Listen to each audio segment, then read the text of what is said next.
영화를 통해 마음이 열리는 곳 뒷방 상영관입니다. 영화가 끝나면 우리는 뒷방에 모여 대화를 시작합니다. 나와 당신의 영화는 우리의 대화를 통해 새롭게 살아납니다. 영화를 통해 마음이 열리는 곳 비밀스러운 뒷방으로 여러분을 초대합니다. 안녕하세요. 안녕하세요. 저는 줄라이 모수입니다. 뒷방 상영관 245번째 상영작은 조연철 감독의 너와 나입니다. 우와. 요즘에 그래도 꾸준히 관객을 모으고 있는 영화이고 개봉한 지 조금 되긴 했지만 뭔가 이 영화 궁금하고 보고 싶기도 해가지고 영화를 하게 됐는데요. 간단하게 제가 줄거리를 설명해 드릴게요. 수학여행을 하루 앞둔 오후에 주인공 세미는 이상한 꿈에서 깨어나서 하은에게로 향하는데요. 오랫동안 눌러왔던 마음을 고백을 해야 될 것 같은 기분이 들었기 때문이에요. 근데 계속해서 서로 어긋나기만 하고 그런 상처들을 뒤로 하고 세미가 하은에게 정말로 진심을 고백할 수 있을까 하는 내용을 담고 있는 영화입니다. 어떻게 지내셨나요? 줄라이. 저는 이번 근황 키워드는 애도인데요. 저희가 방송 순서랑 다르게 메리 크리스마스 미스터 모를 먼저 녹음을 했어요. 근데 그때 영화 이야기를 하다가 우연히 제가 친구의 부고를 들었던 날에 대해 이야기가 갑자기 나왔는데 이게 저도 오랜만에 입에서 갑자기 꺼내진 말이어서 한동안 다시 그 친구 생각하고 그 당시의 감정이 약간 속수무책으로 한동안 좀 떠오르더라고요. 근데 또 최근에 연달아서 친구의 강아지 그리고 동료의 아버지 부고를 들었어요. 그래서 이번 영화도 좀 영화 자체가 저한테 커다란 애도처럼 느껴지는 부분이 있었는데 당분간 그 저한테 애도라는 키워드가 좀 많이 맴돌 것 같고 여전히 애도를 어떻게 해야 하는지 정답을 모르겠고 되게 어려운데 어제 제가 그 동료 아버지 장례식장을 다녀오면서 저는 그 동료에게 어떤 말도 못했거든요. 그 마음이 상상도 안 가고 그래서 근데 다른 동료들이 되게 자연스럽게 그분의 어깨를 이렇게 토닥이면서 밥 많이 먹어요, 뭐 잠 잘 자요, 뭐 이런 말을 하더라고요. 그래서 이게 우리가 할 수 있는 최선의 말이 아닌가? 라는 생각이 그때 들었고 그런 점에서 세월호 닷페이스 다큐 OST에 정우라는 가수의 먼지 같은 기록을 덮고라는 노래가 있어요. 근데 그 노래도 밥 잘 챙겨 먹고라는 가사로 시작을 하거든요. 그래서 그 곡이 저한테는 그럴 때 되게 많이 위로가 되는데 여러분들에게도 애도라는 키워드가 좀 크게 자리하는 어떤 시기가 올 때 그 노래를 듣고 위로를 받으셨으면 좋겠습니다. 네. 저희 그러면 잠시 홍보를 하고 본격적으로 영화 이야기에 들어가 보려고 하는데요. 뒷방 상영관에 인스타가 있습니다. 다음 달 상영작 소개와 좋아하는 장면 등을 올리고 있으니 많이 많이 팔로우해주세요. 그리고 영화 추천이나 방송 후기 등 전하고 싶은 이야기가 있다면 인스타, 팟빵 댓글, 이메일, 익명 메시지를 보낼 수 있는 에스크드 등으로 저희에게 전해주세요. 에스크드와 이메일 주소는 인스타 프로필 또는 팟빵 소개란을 참고하세요. 영화 이야기를 하기에 앞서 영화에 관한 트리비아 얘기를 잠깐 해볼까요? 네. 일단 이 영화의 감독님은 조현철 감독님이죠. 원래 저희가 배우로 더 많이 알고 있던 분인데 무슨은 혹시 언제 이분을 처음 알게 되었나요? 사실 이분이 최근에 가장 유명해진 건 그 백상예술대상에서 조연상을 수상하기도 했던 DP라는 작품으로 많이 알려져 있잖아요.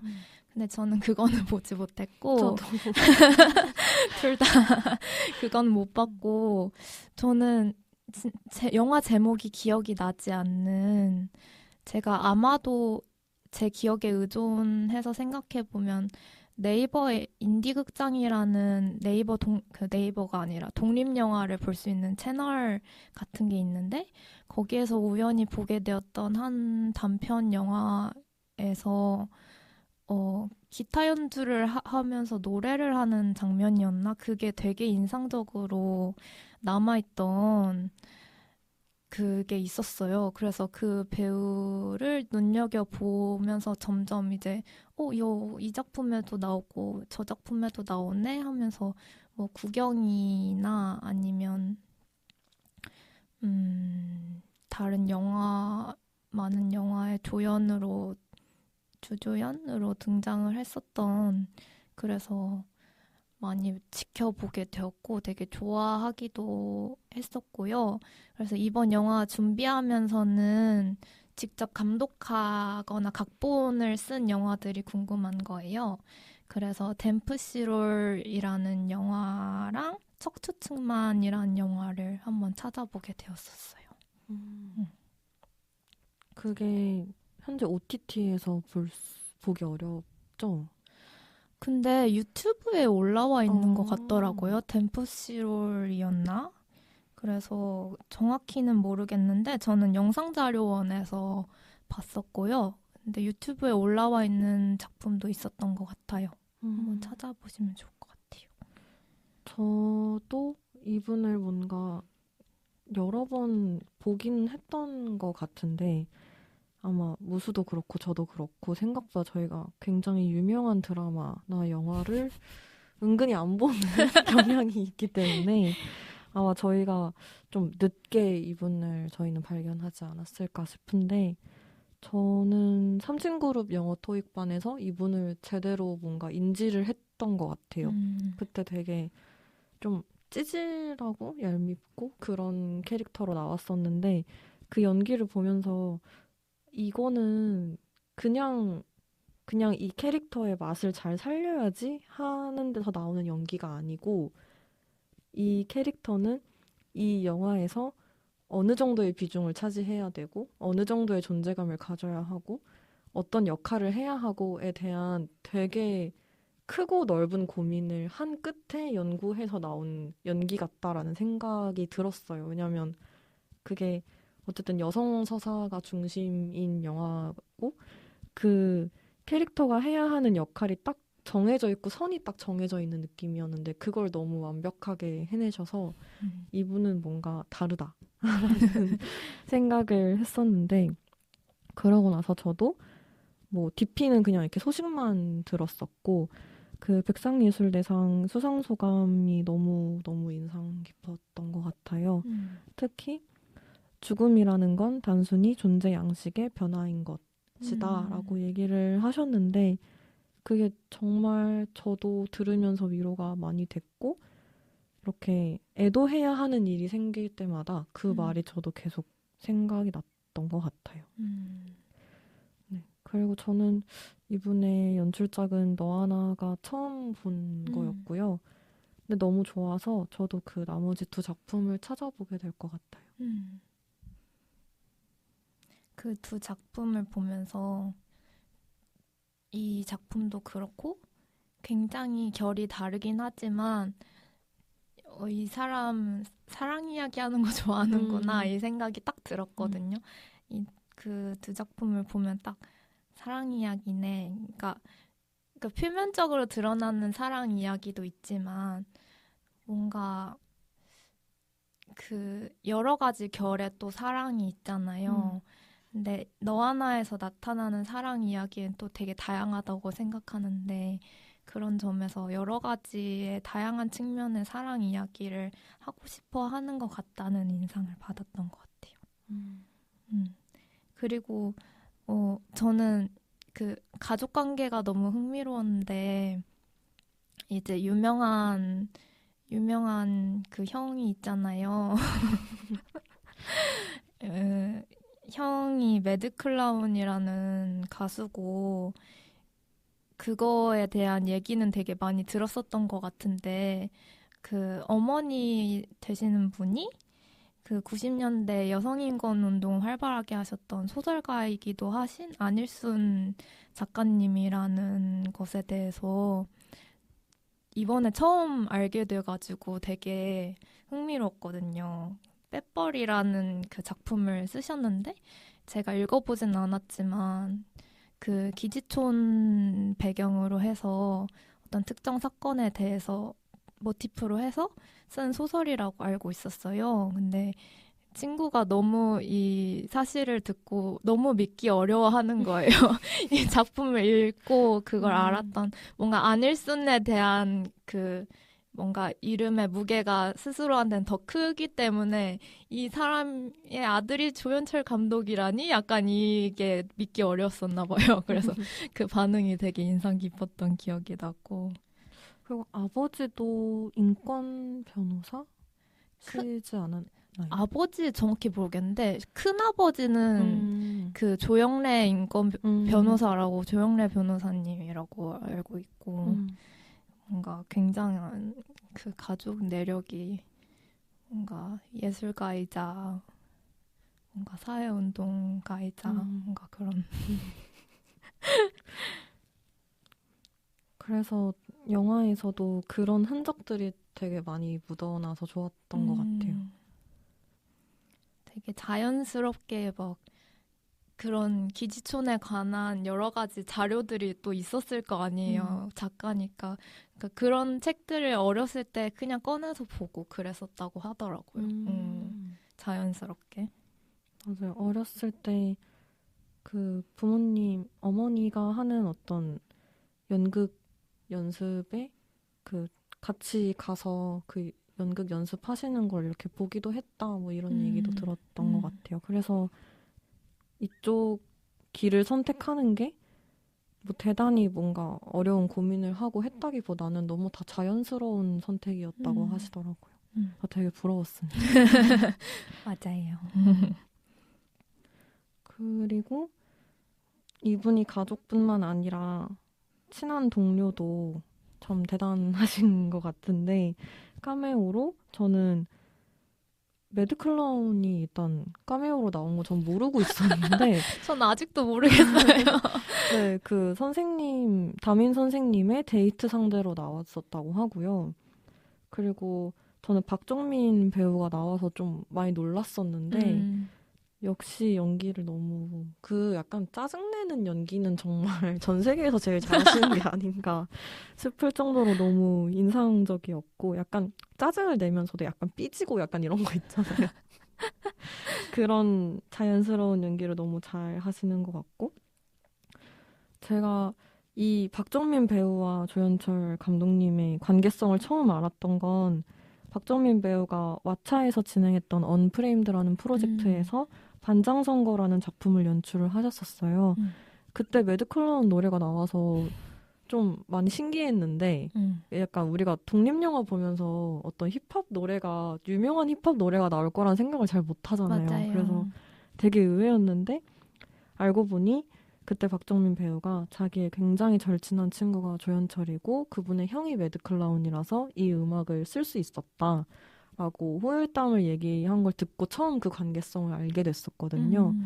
그래서 근데 그걸 잠깐 잊고 있다가 이 영화에서 박정민 배우가 다시 나와서 약간 이 카르텔? 너무 좋다. 계속 이렇게 뭔가 품앗이처럼 하는 어떤 유니버스가 계속 있었으면 좋겠다 하는 생각이 들더라고요. 앞으로도 꾸준히 사이좋게 지내주셨으면. 그리고 그 다른 엑스트라도 있었다고.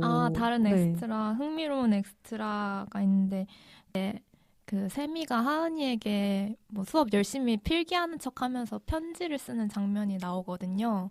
근데 거기에서 등장하셨던 물리학 선생님이 박준 시인님이라고 하더라고요. 저는 이제 시로만 접했으니까 생김새에 대해나 그런 거에 대한 정보는 전혀 없었는데 왠지 이분은 그 비전문 배우인 것 같다는 생각은 들었거든요. 영화를 보면서.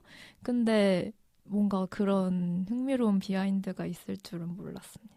저도 박준 시인의 어떤 산문이나 문장이나 이런 게 그 책 제목들도 그렇고 좀 유명한 것들이 몇 개 있잖아요. 그렇게 해서 생긴 이미지가 있는데 그게 이 영화랑도 너무 잘 맞는 문장들인 것 같아요. 뭔가 시인이 물리학을 가르친다는 게 뭔가 낭만적으로 여겨졌다고 그런 인터뷰가 있더라고요. 네. 그리고 음악 감독으로는 또 가수 오혁이 참여를 했어요. 맞아요. 그것도 저는 모르고 있다가 저는 보고 싶은 영화가 있으면 아무것도 안 찾아보고 일단 영화를 보는 편이어서 모르고 봤다가 음악이 나오는 순간 진짜 너무 좋았던 것 같아요. 그래서 원래도 가수 그냥 오혁의 음악도 좋아하지만 영화 음악으로서도 너무 좋아서 좀 약간 이번에 저 그 고레다 히로카즈의 괴물을 볼 때도 류이치 사카모토 음악 나올 때 진짜 너무 좋았거든요. 되게 음악의 존재감이 엄청 큰데 그게 튀지 않고 영화랑 너무 잘 어울려지는 느낌이었는데 이번에도 저는 그런 느낌을 받아서 오형님이 계속 영화 음악 감독도 계속 해주셨으면 좋겠다라는 생각이 들었어요. 특히 사랑한다는 말은? 이라는 노래가 메인 테마로 계속 뭔가 변주되면서 나왔던 것 같은데 사운드가 되게 날카로운 거 하나 없이 잔잔하게 부드럽게 근데 되게 크게 퍼지는 느낌의 음악이어서 그게 그 음악을 들으면 저도 그냥 무장해제가 돼서 같이 스며들 수밖에 없는 음악이었는데 그게 영화랑 정말 완전히 합치가 되는 느낌이었던 것 같아요. 이게 분리를 할 수 없는 느낌? 그래서 영화를 보고 나서도 그 음악 생각이 계속 나고 그 음악을 찾아 들을 때마다 다시 마음이 되게 축축해지더라고요. 저희의 소망이 가득 담긴 트리비아였습니다.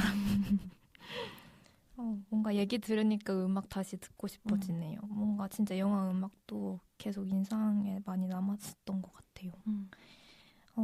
저희가 그냥 몇 가지 키워드를 가지고 자연스럽게 영화 이야기를 해보려고 하는데요. 인상 깊었던 장면들이나 그런 거에 대한 얘기를 한번 해볼게요.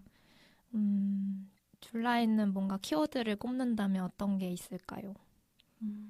저는 일단 먼저 전반적인 감상으로는 저는 원래 감정을 좀 꾹꾹 눌러 담은 담담한 연출을 더 선호하는 편이에요. 그래서 그 맨체스터 바이 더 씨 그런 영화를 더 좋아하거든요. 그것도 엄청난 비극과 슬픔을 다루고 있는 영화인데 전반적으로 되게 건조하고 담담해서 그게 저는 더 오래 저한테 남고 뭔가 마음이 여기저기로 뻗어나갈 수 있는 갈래의 여지가 더 많은 느낌이라서 그런 연출을 더 좋아하는데 이 영화는 사실 그렇진 않았어요. 감정이 맞아요. 되게 흘러넘치는 영화인데 어떤 이야기 자체가 세미와 하은이의 어떤 여린 감정이 자꾸 걷잡을 수 없이 넘쳐 흐르고 그리고 두 아이들 그리고 이후 우리에게 벌어질 일들을 계속 영화가 암시하고 있잖아요.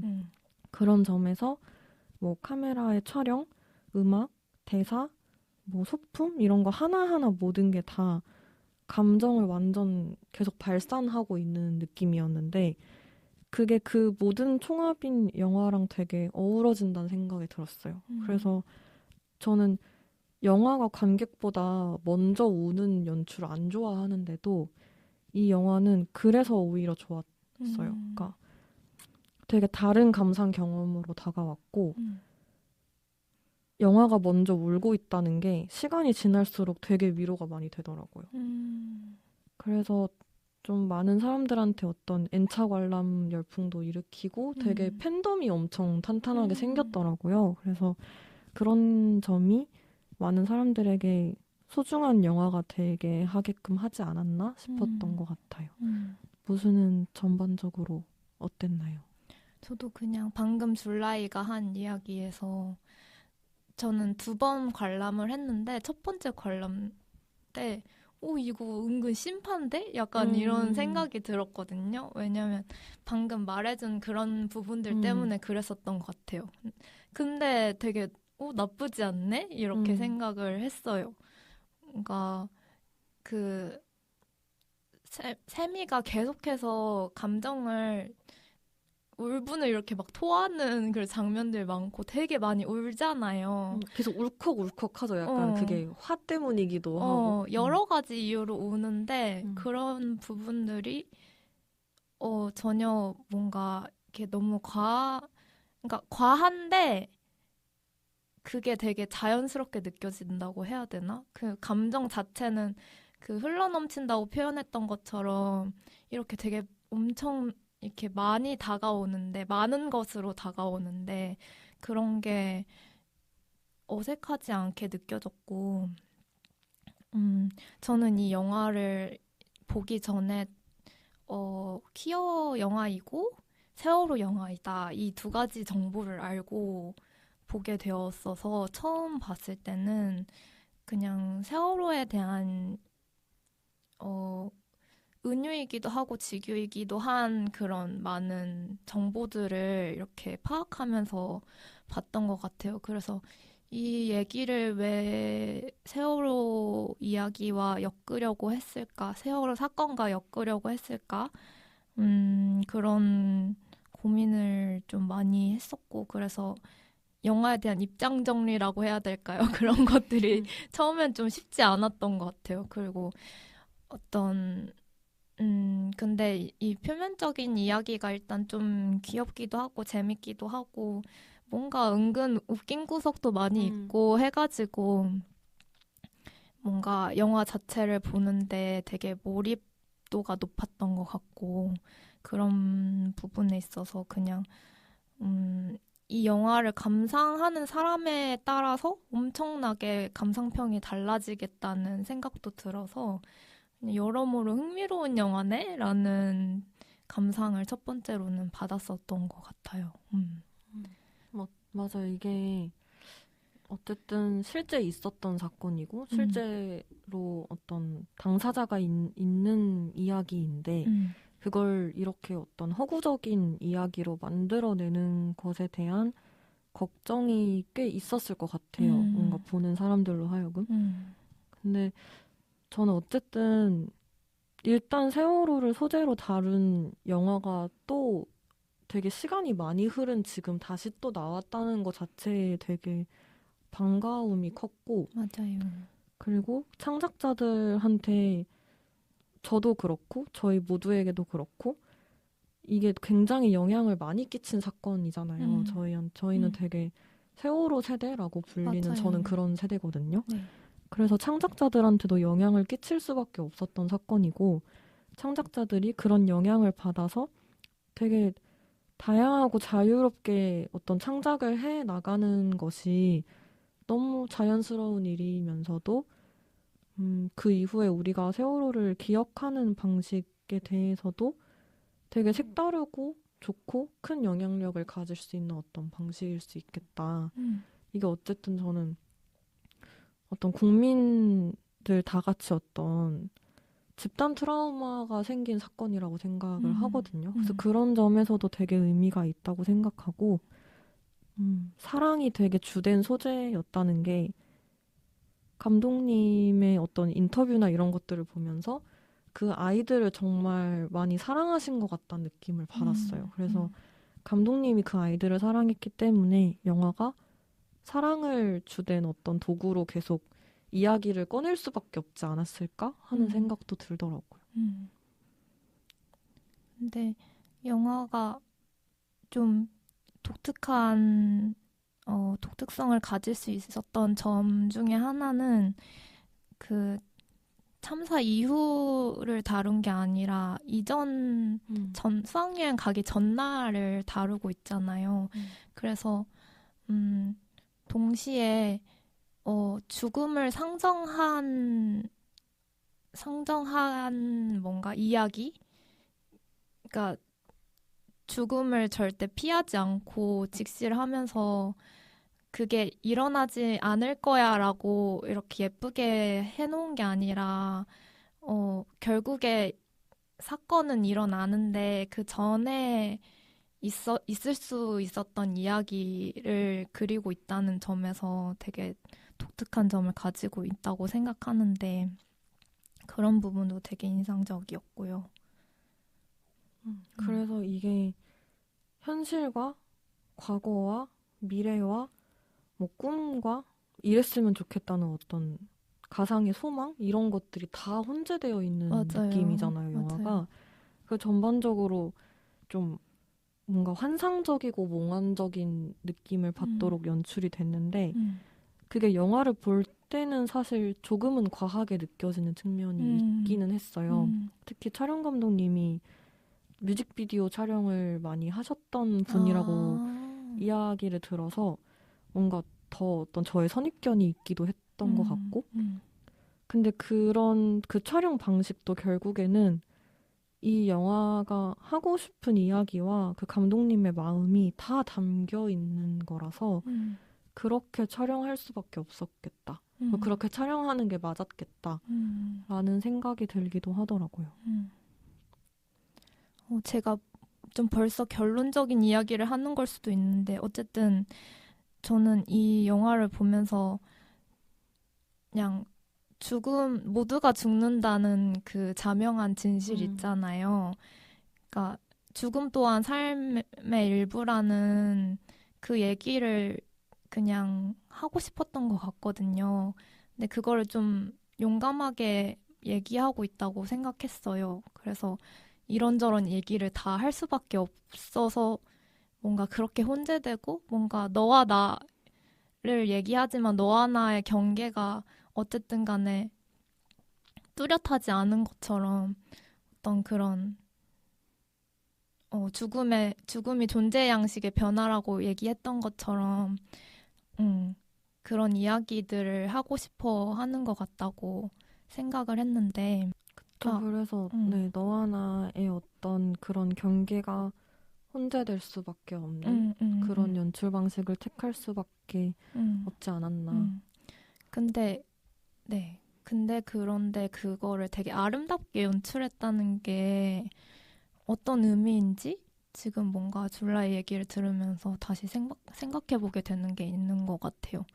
되게 어쨌든 그걸 되게 애정을 담아서 표현했기 때문에 그랬을 수도 있고, 음, 그럼에도 아름다운 부분들을 건져내서 표현한 것일 수도 있고, 뭔가 그 과하다고 느껴질 만큼 그런 뭔가 그 정말 몽환적이고 예쁘고 그런 꿈 같은 장면들, 그런 화면 연출이 어떤 의미를 가지는지 뭔가 다시 생각해 보게 되네요.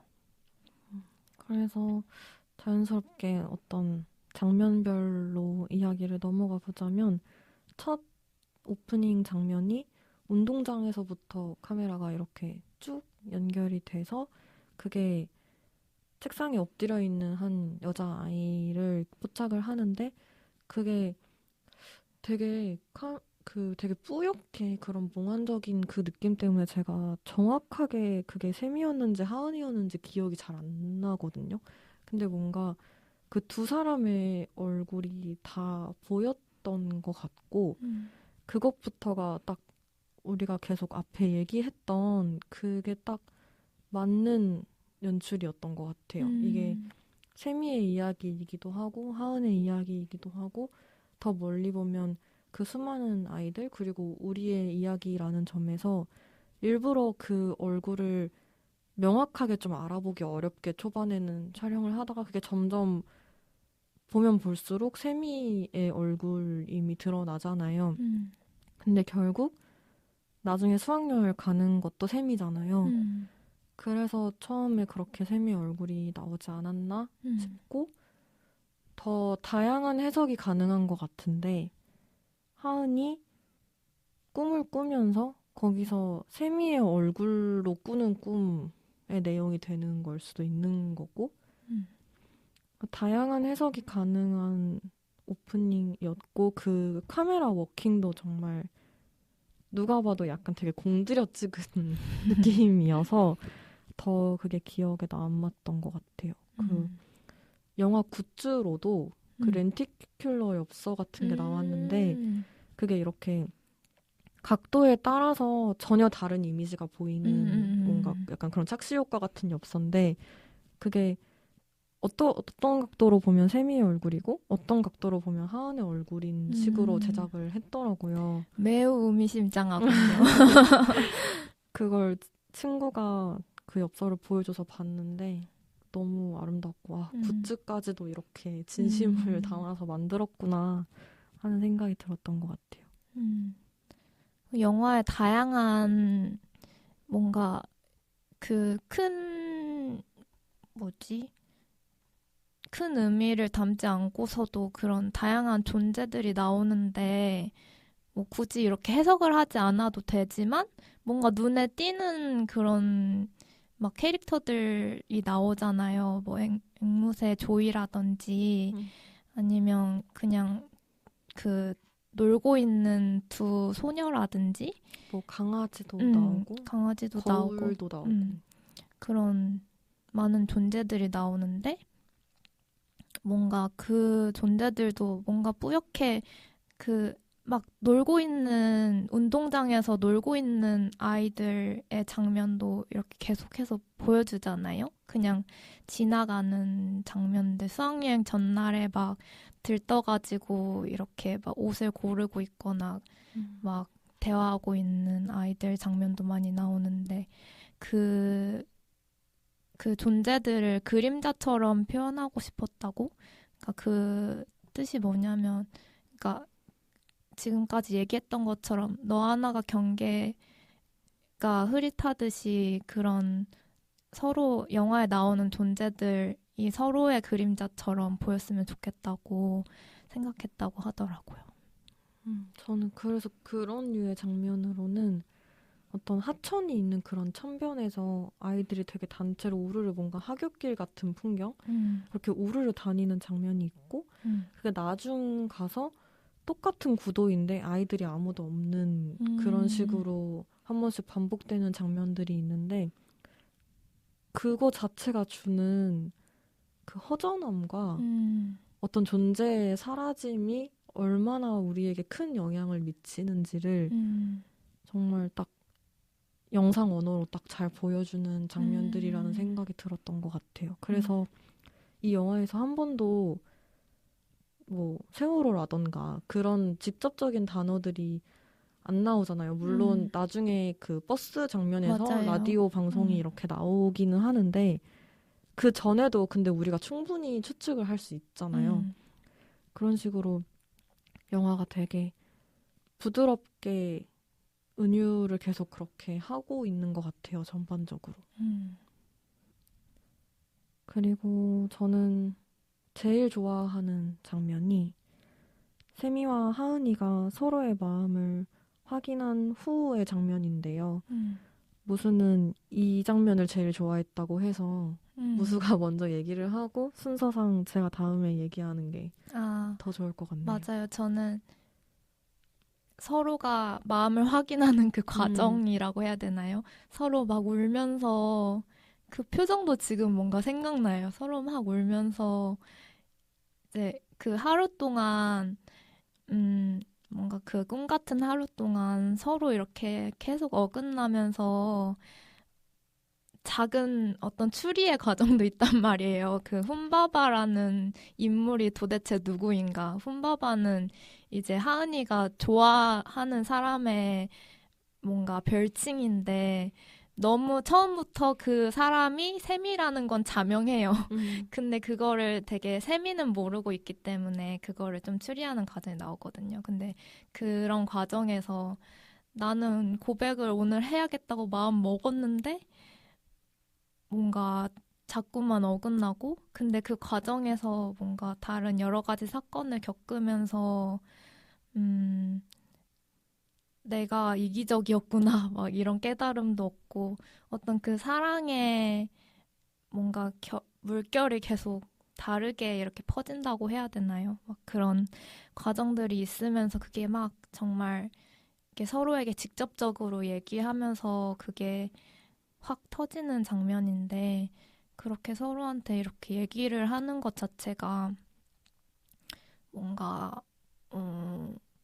그게 속 시원했나? 아무튼 그게 되게 좋았던 것 같아요.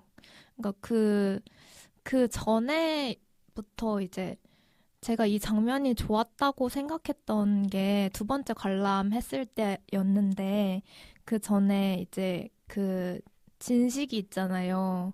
진식이 강아지. 강아지 진식이를 우연히 발견하게 됐는데 그 강아지가 반려인이 잃어버린 강아지였던 거예요. 그래가지고 그 주인을 찾아주려고 고군분투하다가 결국에 주인을 찾아주게 되고 하는 과정에서 그 이제 하은이도 제리라는 강아지를 최근에 잃게 돼가지고 그 슬픔에 대해서 이렇게 짐작할 수는 없지만 계속해서 인지를 하고 있던 그런 상황이었어요. 그래서 마침 꿈에서 하은이가 죽어 있는 걸 보기도 했고 어떤 그 눈앞에서 상실을 겪었다가 다시 이렇게 찾게 된 사람의 뭔가 슬픔과 기쁨을 한꺼번에 보기도 하고 그런 세미한테는 되게 낯설고 첫사랑만큼이나 되게 처음으로 크게 다가오는 그런 경험인데 상실의 경험인데 간접적이긴 하지만 뭔가 그런 거를 겪고 나서 뭔가 첫사랑에게 서로의 마음을 확인하는 그 연결이 저는 좋았던 것 같거든요. 그래서 영화를 두 번째 보면서 저도 세미처럼 그냥 해맑게 살다가 뭐 그렇게 해맑게 살지는 않았어요. 근데 근데 어쨌든 죽음이란 것에 대해서 그 죽음의 무게를 되게 깊게 자각하게 되는 개인적인 사건들이 있을 수 있잖아요. 근데 저도 일단 세월호가 그랬고, 어, 개인적으로는 또 한 친구의 죽음이 있었는데, 어, 그 사건들을 겪으면서 제가 느꼈던 처음으로 그 무게의 무거움이라든지 그런 경험들이 생각나면서, 그때 단순히 그 사실뿐만 아니라 그 감각이 저한테 다시 느껴지는 거예요. 저는 뭔가 되게, 되게 내면의 약한 살성을 건드렸을 때 뭔가 그런 노래를 들었을 때 그런 느낌처럼 그 영화를 보면서 그게 느껴져가지고 너무 신기하고 뭔가 좋기도 하면서 좀 힘들기도 하고 좀 그랬던 것 같아요. 그래서 그 장면이 좋기도 하면서 어, 음, 되게 좀 사람을 좀 약하게 만드는 약하게도 만들고 강하게도 만들고 막 그렇게 이런 게 위로인가 싶기도 하고 그런 느낌이 들었던 것 같아요. 그러니까 그게 진식이가 음. 이렇게 잘못 들으면 약간 진실처럼 들리거든요. 그래서 저는 음. 영화를 보면서 세미가 계속 진시가 진시가 하면서 엄청 따라다니고 하은이는 음. 그 뒤를 절뚝거리면서 또 따라다니는데 음. 그게 너무 우리가 세월호를 이야기할 때 진실이라는 단어도 되게 많이 이야기를 하잖아요. 음. 그래서 그걸 그 두 아이들이 계속 그렇게 찾아 헤매는 것 그리고 하은이는 사실 세미가 왜 그 정도로 진시기를 따라가는지 처음엔 모르잖아요. 왜냐면 맞아요. 그 강아지를 찾는다는 그 전단지를 세미만 봤기 때문에 음. 하은이는 모르는 상태에서 일단 그냥 세미를 따라가는 건데 그런 게 되게 그 뭔가 알 수 없는 상태에서 일단 그걸 따라가기밖에 할 수 없는 그런 상황이 저는 어떤 유가족들의 상황과도 조금 비슷해 보였고 음. 그래서 그런 그 진실기를 찾아서 헤매는 장면이 되게 마음 아프게 다가왔던 것 같고 음.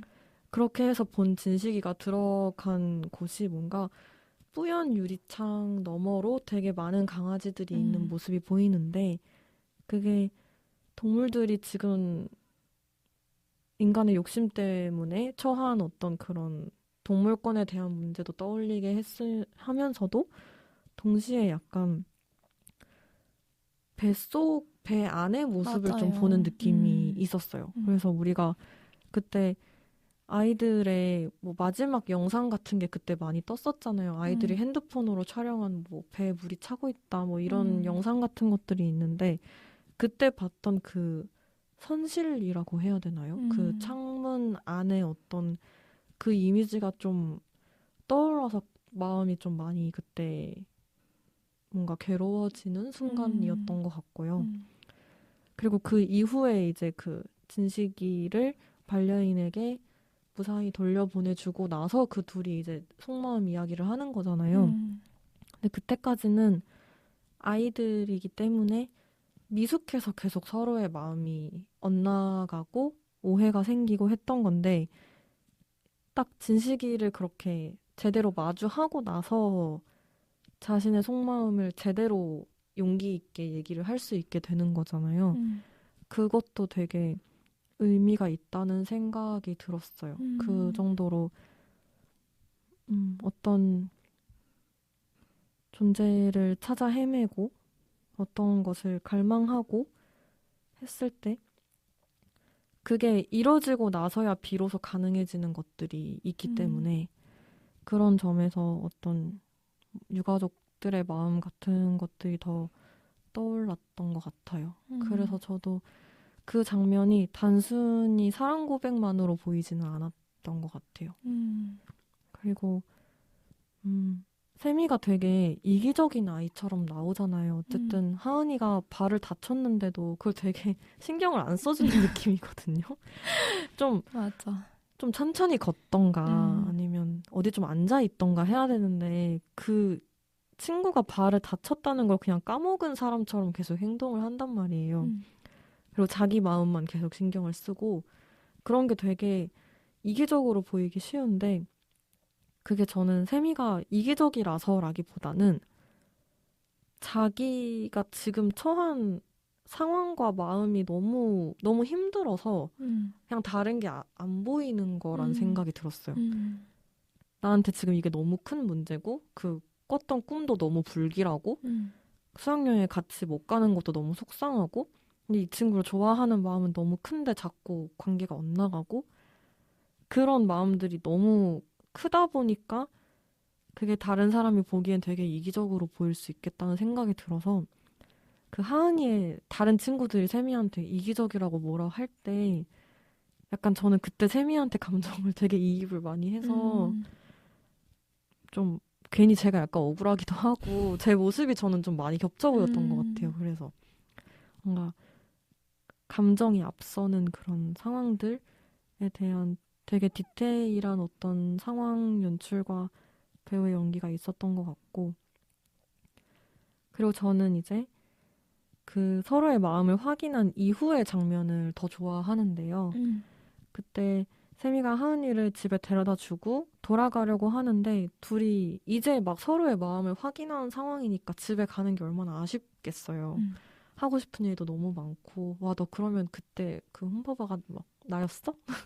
너 언제 나한테 그렇게 뽀뽀하고 싶었던 거야? 막 이런 거 물어보고 싶을 거 아니에요. 내가 얼마나 찾아다녔는데 내가 이런 일도 있었는데 그런 하고 싶은 얘기도 너무 많고 전하고 싶은 마음도 너무 많고 그랬을 것 같은데 아쉬우니까 계속 그 둘의 작별이 지연될 수밖에 없는데 그 와중에 뒤에서는 장례식을 암시하는 장면이 계속 그려지고 있어요. 뭐 그런 화환 같은 게 왔다 갔다 하고 상복을 입은 사람들이 뭐 담배를 피우거나 대화하는 장면 같은 게 나오고 그래서 그게 되게 이 영화가 여러 시간대가 섞여 있고 뭔가 현실과 꿈과 그런 것들이 혼재된 그 느낌이 저는 가장 잘 드러나는 뭔가 핵심적인 장면이었다는 생각이 드는데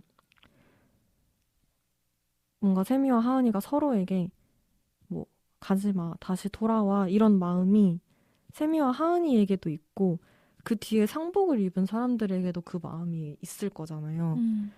근데 그게 또 그 마음이 비슷한 종류의 마음이니까 되게 슬프면서도 그 감정의 채도는 되게 다르단 말이에요. 왜냐하면 뒤에 상복을 입은 사람들한테는 그게 정말 그 끝없는 이별에 대한 되게 막막하고 먹먹한 짙은 마음일 거고, 세미와 하은이는 그 뒤에 일어날 일을 아직 모르기 때문에 그냥 오늘의 이별만 아쉬운 상황인 거잖아요. 그래서 그걸 보면서 아, 세미와 하은이도 저 짙은 슬픔은 몰랐으면 좋겠다. 그냥 지금의 그 아쉬움만 느꼈으면 좋겠다. 그런 생각이 들어서 저는 그 장면이 너무 더 슬프게 느껴졌던 것 같고, 그게 그 둘의 이별도 계속 지연이 되는데 카메라도 계속 컷이 안 되고 계속 그 장면을 계속 찍고 있잖아요. 그게 되게 카메라의 촬영도 지연되고 감독님의 컷도 지연되는 느낌이었는데 그 모든 마음들이 다 느껴져서 더 슬펐던 것 같아요. 가지 말고 다시 돌아와 하는 마음. 이게 정말 끝이 아니었으면 좋겠다는 마음.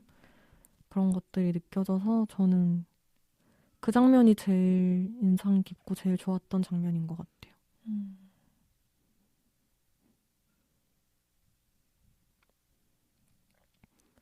무수에게는 또 다른 키워드가 있었나요?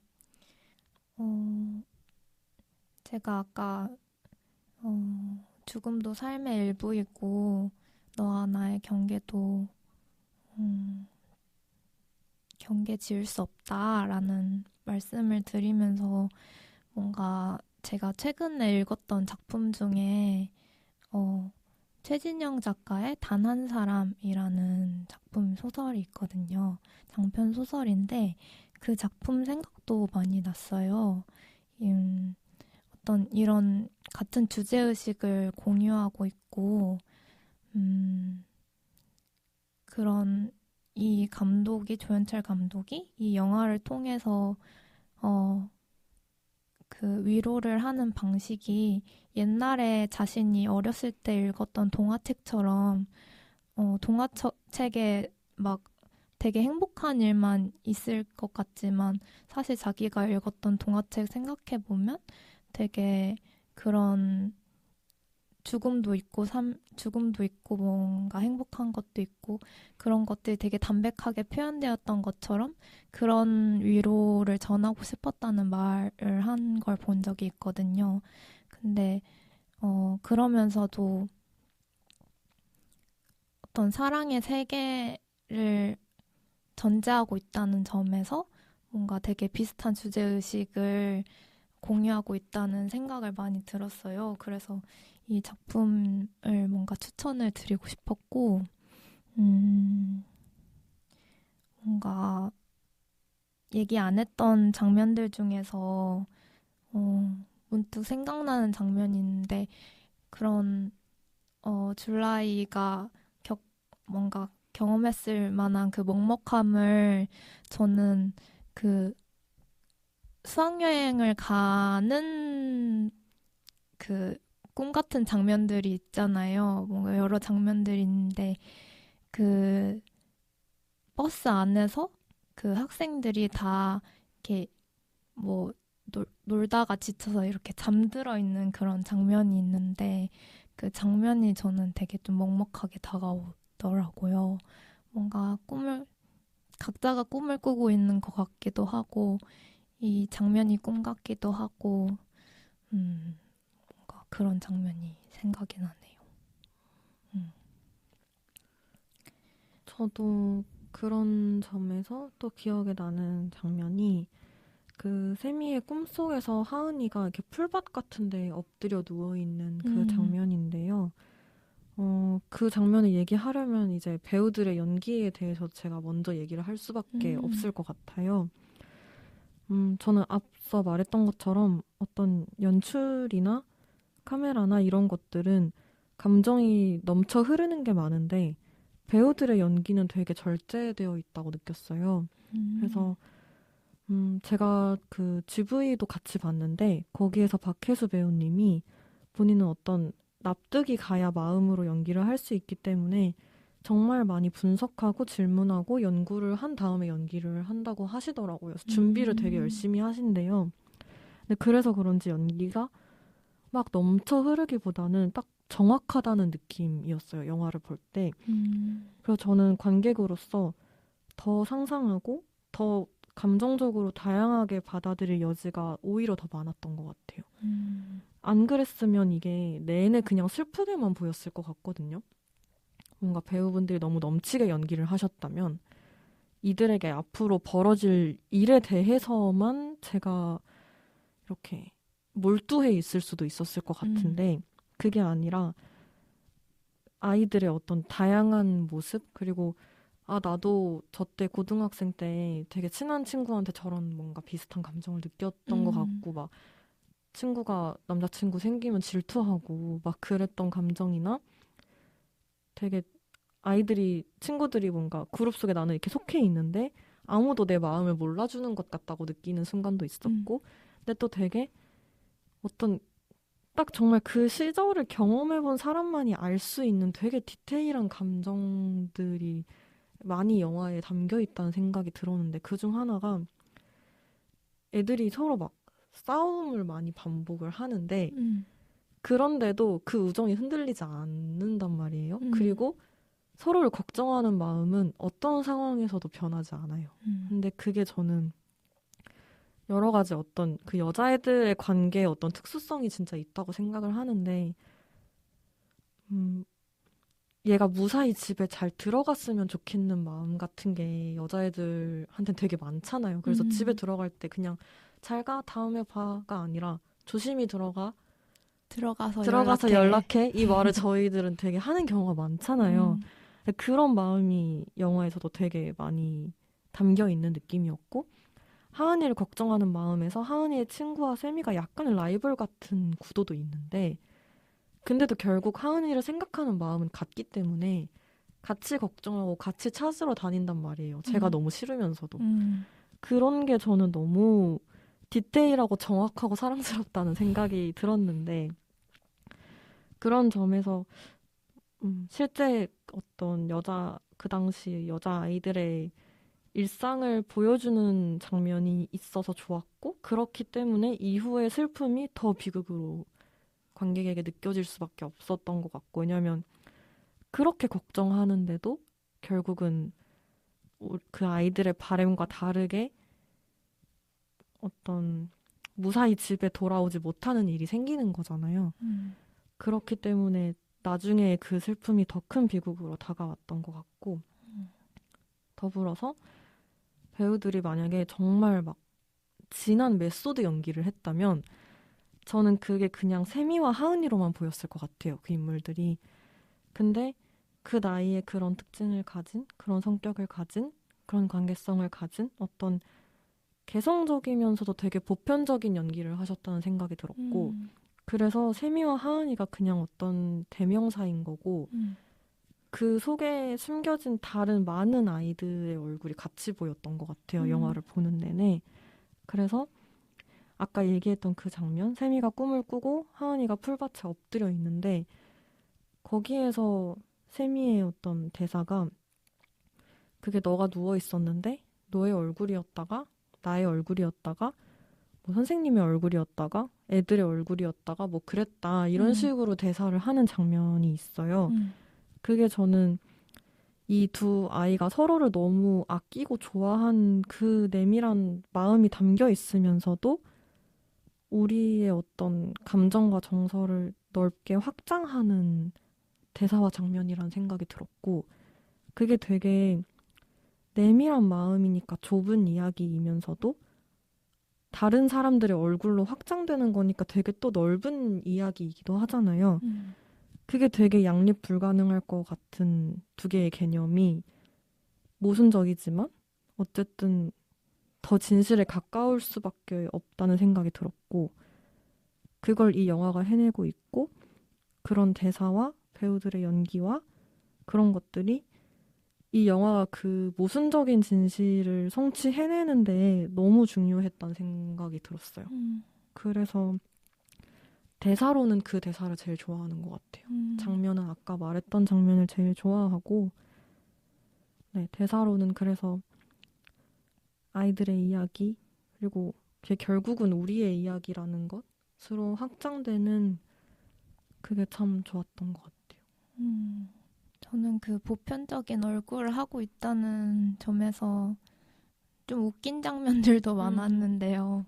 그 친구들끼리 막 빙수에 들어있는 떡 가지고 싸운다든지 그걸 싸우느라고 그 세미의 이야기를 못 들어줘가지고 세미가 야, 떡 그냥 추가할까? 막 이렇게 얘기한다든지 그리고 제일 솔직히 저는 너무 웃겼던 장면은 그 체념 불렀을 때 솔직히 저는 너무 웃겼거든요. 일단 박혜수 배우가 그 케이팝 스타 출신이잖아요.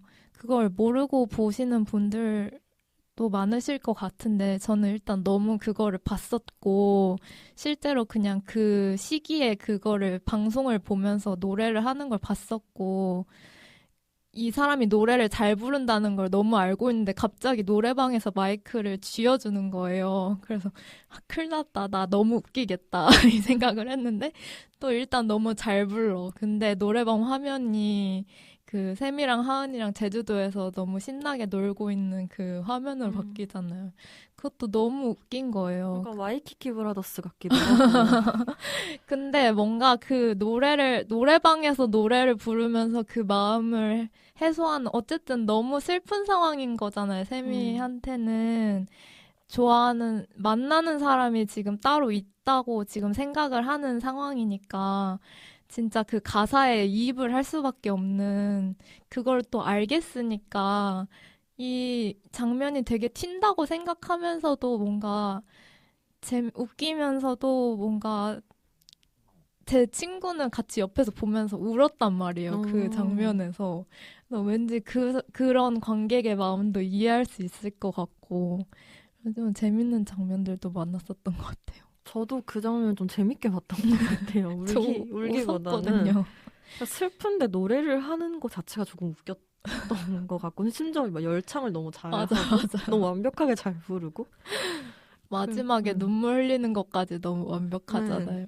맞아요. 그리고 어쨌든 그 세미의 감정들이 공감은 되면서도 이미 낡아버린 제가 볼 때는 참 그렇게 큰 문제가 아닌데 인생에서 봤을 때 지금 그 상황과 그 문제와 그 감정이 그렇게 사실은 큰 것이 아닌데 그때는 그게 전부잖아요. 너무 큰 세계고 그 감정에 되게 표현 단어가 생각이 안 나는데 매몰되어 있는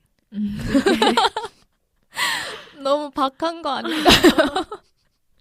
그래서 그게 저는 너무 귀여웠어요. 이게 참 굉장히 꼰대스러운 마음인데 때가 많이 타셨네요. 네. 그래서 그 노래하는 장면이 너무 귀여웠고 또 옆에서 친구들이 달래주잖아요. 그것도 나 저거 어디서 많이 봤어 하는 느낌인 거예요.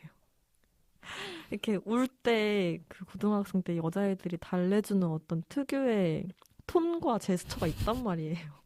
되게 애기를 어르고 달래듯이 해준단 말이에요. 평소에는 막 이름 이렇게 성 붙여서 막 틱틱거리면서 부르고 장난치고 하더라도 달래줄 때는 세상 아기를 어르고 달래듯이 서로 해주잖아요.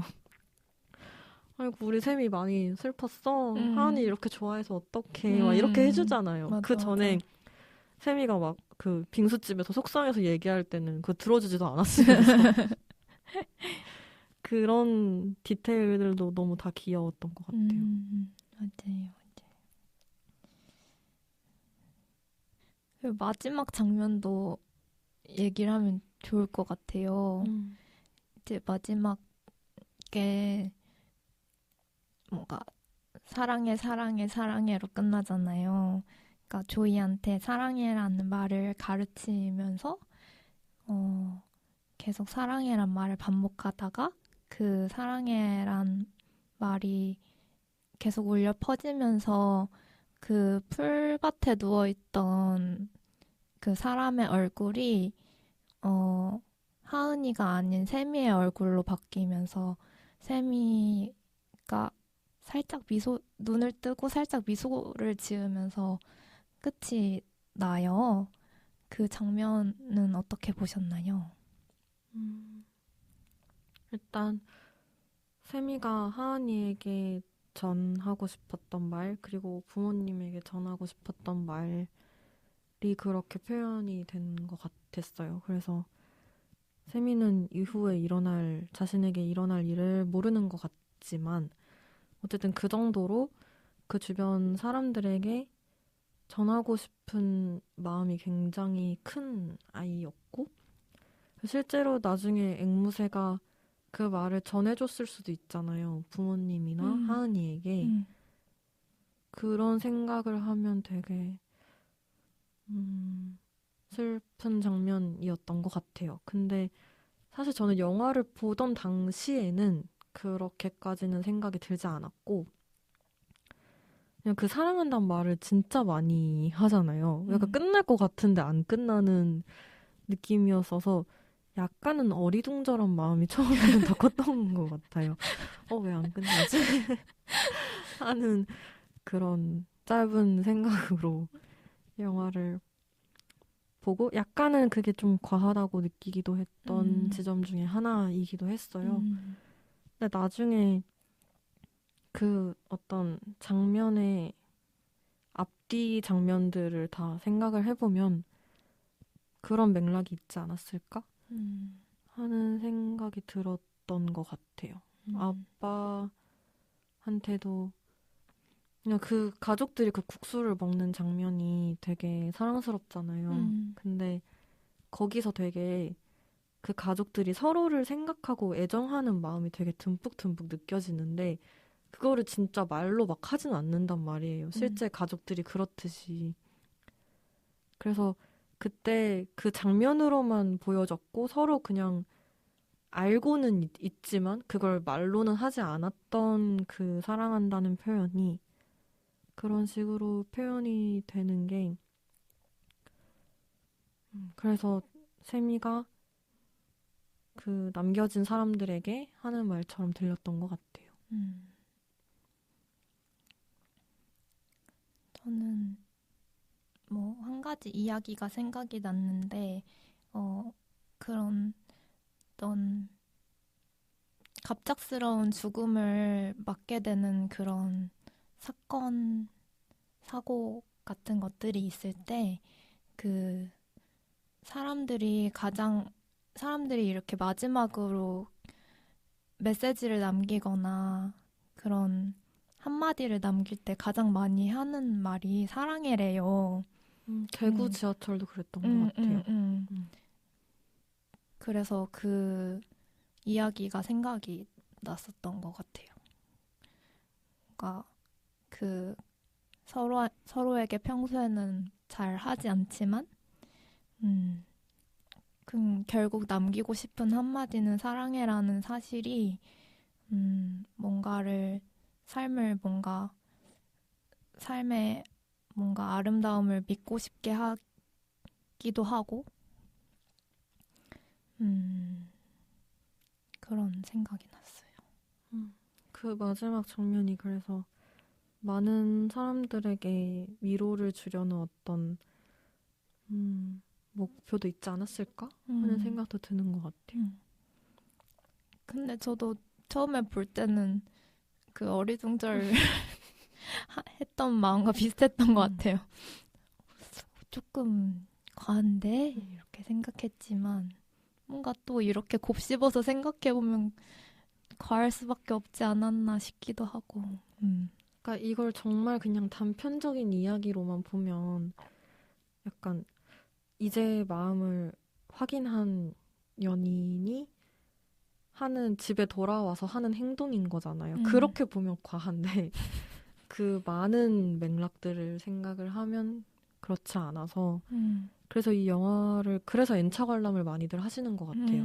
처음 봤을 때는 약간은 어리둥절하고 잘 와닿지 않았던 것들이 그 모든 걸 다 알고 나서 다시 보면 더 와닿는 게 있고 새롭게 보이고 다른 감정을 느낄 수 있고 해서 그래서 N차 관람을 많이들 하신 것 같고 근데 저는 아쉽게도 이게 관이 생각보다 많지 않았어요. 그래서 저는 다시 보지는 못했는데 무수는 2번 봤죠. 네. 저도 다시 보니까 더 좋고 곱씹을수록 이렇게 또 같이 얘기하면서 지금 좋아지는 부분도 더 생기는 것 같아요. 저는 다시 보면서 이제 뭔가 처음에는 세미의 그 압도적인 그 세미의 심정을 따라가면서 이렇게 보았다면은 그리고 뭔가 처음엔 오히려 세월호에 대한 이야기를 많이 보면서 봤다면은 두 번째 볼 때는 좀 더, 큰 이야기, 더 전하고 싶었던 더 큰 이야기를 같이 보면서 보다 보니 오히려 그 두 사람의 관계를 더 열심히 보게 되고 하은이의 마음은 어땠을지에 대해서도 더 생각해 볼 수 있게 되고 하은이도 세미를 좋아했기 때문에 아무리 세미가 이기적으로 굴어도 그 다친 발 질질 끌면서 계속 따라가잖아요. 그러니까 많이 표현되지 않았다고 생각했는데 그냥 이 모든 행동들이 하은이도 세미를 좋아해서 나올 수밖에 없었던 거구나 그런 생각도 들고 뭔가 다양하게 볼 수 있는 측면이 확실히 많은 영화더라고요. 그러니까 영화가 전반적으로 세미의 관점에서 흘러가잖아요. 근데 다시 보면 저도 왠지 하은이의 마음을 더 헤아리면서 보게 될 것 같아요. 왜냐면 마지막에 결국 남는 건 하은이잖아요. 맞아요, 그 맞아요. 버스에서 혼자 울던 장면도 그렇고. 하은이는 계속 이별을 겪게 되는 친구잖아요. 제리의 죽음도 맞아요. 그렇고. 그래서 그런 하은이의 마음을 계속 다시 본다면 더 생각하게 될 것 같아요. 저는 최근에 파수꾼 각본집 출간 기념 GV를 다녀왔는데 오. 처음 파수꾼을 봤을 때는 기태의 마음이 좀 많이 크게 다가왔었거든요. 기태가 그 이재훈 배우가 연기했던 캐릭터인데 그냥 내 전부라고 생각했던 세상이 무너지는 느낌? 어디서부터 뭐가 잘못된 건지 너무 알고 싶고 이걸 너무 해결하고 싶고 어떻게 내 자존심 다 버리고 사과를 해서라도 이걸 해결해서 다시 아이들과 잘 지내고 싶은데 그게 안 되는 걸 느꼈을 때 그 아득한 절망감 같은 것들에 그런 감정을 크게 느끼면서 처음엔 영화를 봤었는데 이번에가 저는 2번째 관람이었어요. 다시 보니까 동윤이가 너무 걱정되더라고요. 동윤이는 그 세 친구 중에서 그 박정민 배우와 이재훈 배우가 아닌 그 다른 배우분이 연기하셨던 캐릭터인데 극 중에서 동윤이는 이제 여자친구가 어떤 극단적인 선택을 하고요. 그리고 기태는 그렇게 세상을 떠났고 그리고 희준이었나요? 그 박정민 배우가 연기한 역할이 그 베키라고 보통 나오는데 그 베키는 전학을 아예 가버린 상황이고 동윤이가 정말 딱 혼자 남아서 그 모든 걸 가장 크게 감당해야 되는 사람이거든요. 그리고 그 모든 것이 어쨌든 다 자기 때문에 일어난 일이라고 생각하는 유일한 인물이에요. 남은 사람 중에는. 왜냐하면 베키는 어쨌든 기태로부터 폭력을 당한 사람이었기 때문에 좀 더 거리감을 기태의 죽음과 어떤 거기로 오는 어떤 슬픔과 책임감을 조금 더 거리감을 둘 수 있는 인물인데 마지막으로 그 지푸라기 붙잡는 심정으로 찾아왔던 기태를 매몰차게 난 너 친구라고 생각한 적 없고 다 너 때문이다 이런 식으로 얘기했기 때문에 기태가 마지막에 그런 선택을 하거든요. 그래서 그 남겨진 동윤이의 마음이 진짜 많이 걱정되더라고요. 영화를 보면서. 그리고 영화가 끝나고 GV를 할 때 다 어떤 관객분도 그랬고 박정민 배우도 그렇고 기태의 아버지가 제일 걱정된다고 하시더라고요. 거기서는. 왜냐면 아버지에게 유일하게 남은 가족이 기태였는데 그 유일하게 남은 아들이었던 기태가 이유도 알 수 없게 갑자기 극단적인 선택을 했고 그 아들의 가장 친한 친구였던 아이들은 이 죽음에 큰 관심이 없어 보이고 뭔가 명확하게 아무도 설명을 해주지 않고 그래서 그 아버지가 제일 불쌍하고 아버지가 제일 걱정된다라는 말을 하셨는데 영화를 다시 보면 볼수록 그런 것들이 보이는 게 어떤 N차 관람의 매력이고 그리고 그걸 또 가능하게 하는 영화가 있다는 게 그렇게 풍부한 텍스처를 가진 영화가 있다는 게 너무 귀하다는 생각이 들었던 것 같아요. 그때 그 이야기를 하셨던 관객분은 그 파수꾼이라는 영화를 중학생 때 처음 보고 고등학생 때 2번 보고 그리고 이제 성인이 돼서 이 영화를 또 보셔서 볼 때마다 느껴지는 감정이 완전히 달랐다는 얘기를 나눠주셨거든요. 그래서 저도 이 너와 나라는 영화가 다시 보면 또 다를 것 같고 또 먼 훗날에 그 세미의 부모님 나이가 됐을 때 이 영화를 또 보면 또 다른 마음일 것 같고 그래서 앞으로 제 인생에서 제 주변 사람들의 인생에서 이 영화가 어떤 흔적과 영향을 남기게 될지가 궁금한 것 같아요. 다른 창작자들에게도 되게 영향을 많이 미칠 것 같기도 하고요. 그런 큰 사건을 영화가 어떻게 다뤄냈는가라는 점에서 저도 뭔가 영화를 추천할 때 너무 재밌으니까 꼭 봐 이런 것도 있지만 이렇게 뭔가 각자에게 다가오는 것들이 다를 때 더 추천을 하게 되더라고요. 그래서 이 영화를 본 감상이 여러 사람의 감상이 궁금해질 때 이렇게 뭔가 권하게 되는 것 같은데 그래서 이 영화도 같은 이유에서 친구들에게 많이 권하고 싶은 그런 영화인 것 같아요. 저희 그들 각자의 영화관을 이미 한 기분이 드는데 그러게요. 마지막으로 그런 하지 못했던 이야기가 있다면 하고 마무리를 해볼까요? 네, 저는 원래 어떤 저의 감상을 정리해서 말하게 되는 것 같은데요. 이번에는 책을 추천하고 마무리를 할까 싶어요. 아마 많이들 알고 계실 것 같은데 세월호 유가족의 육성 기록이 담긴 금요일엔 돌아오렴이라는 책과 이태원 참사 희생자들의 형제 자매 그리고 생존자들의 인터뷰를 엮은 우리 지금 이태원이야 라는 책 2권이에요. 그 두 번째 그 이태원 책은 출간된 지 얼마 되지 않았어요. 근데 그 2권을 읽으면서 저는 들었던 생각은 당사자의 목소리를 가장 정확하게 전달받을 수 있는 매체가 책이라는 생각이 들더라고요.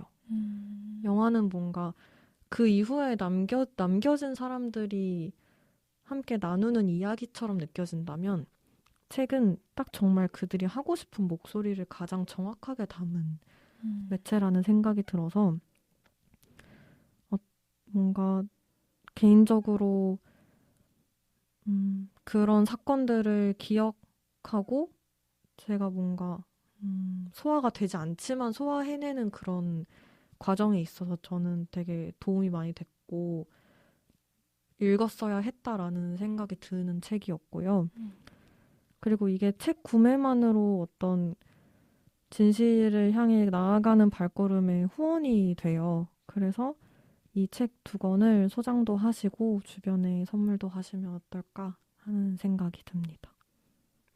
너무 좋은 마무리인 것 같아요.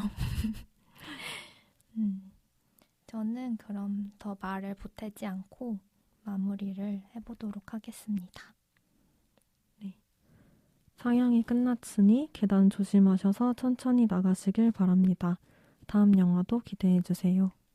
안녕.